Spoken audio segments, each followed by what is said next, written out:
Hello, good people. So, Dwarven Mountain Holds. They're pretty cool. Games Workshop recently released a bunch of them as reintroducing the faction into the Warhammer Old World. And I gotta admit that I'm kind of in love with these models. I think they're so cool. And putting them together is pretty easy. So, that part of the modeling is quickly done. The box contains 20 miniatures, which is good value. That's not something you often see in combination with Games Workshop. And as I said, putting them together, gluing them up, wasn't that big of a pain. I just recently received Adeptus Mechanicus Horus Heresy battle box group thing. And oh my god, there's a lot of tiny little bits that are going to be dissolved by the glue before they actually hit the model.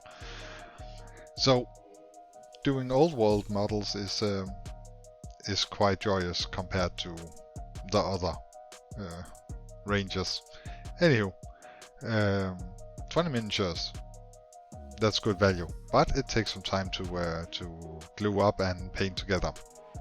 I think I found a scheme that is fairly easy and it looks good enough. I mean, the way I do it, you know, if you're here to know how to paint the Golden Demon standards, you got in the wrong channel. I will show you how to get a decent result as fast as possible.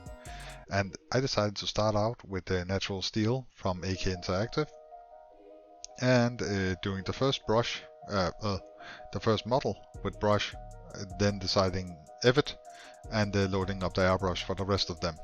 So you will see one model where there are some white left, and the rest of them are just basically natural steel base coated.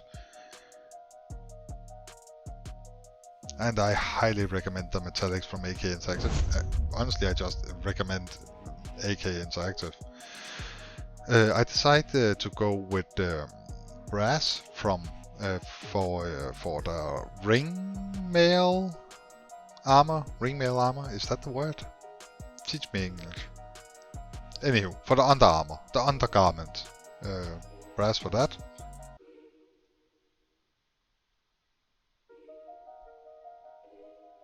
I'm trying to be careful not to hit the natural steel too much, but it's easy to repair. For the handle on the hammers, I decided to go with Baragnar Burgundy from Citadel. It's like this deep red burgundy color. It seemed suitable for the handle for the hammers. If you have watched any of my other videos, you will know that I lack imagination and I stick pretty true to the box art, or how I interpret the box art anyway. Next, to add decorations on the hammers and the armor, I go with Old Gold from AK Interactive. Simply because I felt like it had the hue that I wanted to achieve.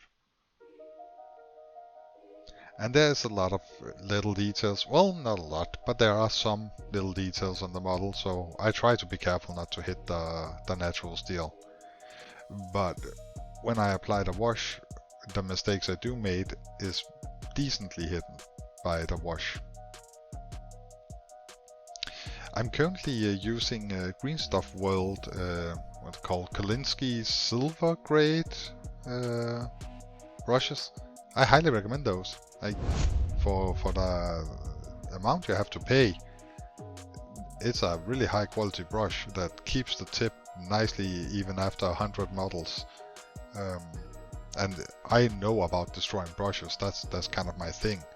Anywho, as a wash, I use thinned out black wash from the Army Painter.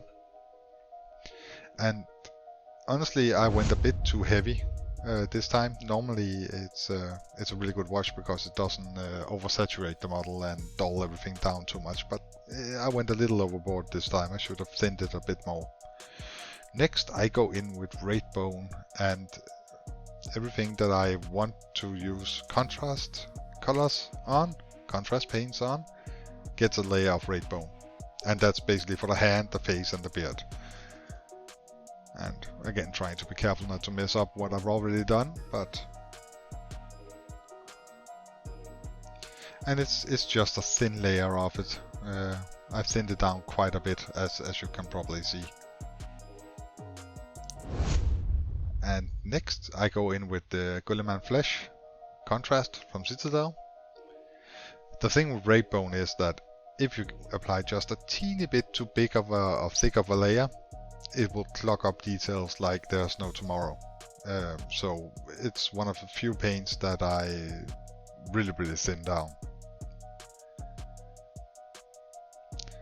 And I want the beards in a couple of different colors, so I paint 5 with the Gryph-hound orange for the like fire slayer kind of beard, I guess. And I decide to give 5 guys blood angels. Also contrast from Citadel. And actually my pot of that particular contrast has almost gunked up. It has become quite thick, so I've thinned it with a bit of medium. I wanted to have some with blonde beard, but I didn't want the beard to be yellow, and it turned out that Skeleton Horde actually worked quite well. So 5 models get that treatment.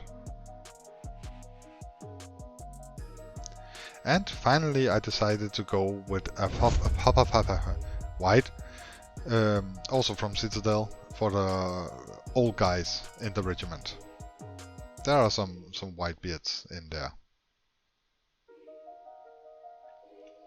And after I was done with that, I went back and tidied up all the rings on the beards with the old gold. I don't have footage of that, so you just have to believe me.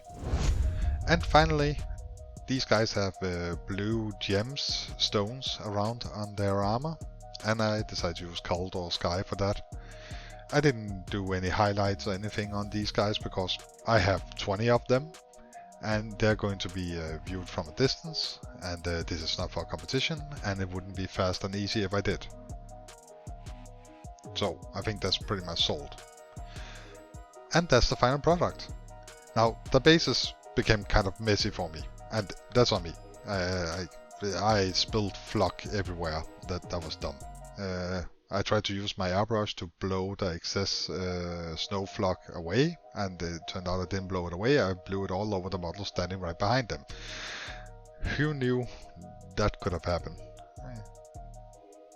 And I was actually fairly good at physics in high school. Apparently I forgot everything about it. But that's the end result. I hope you enjoyed this video.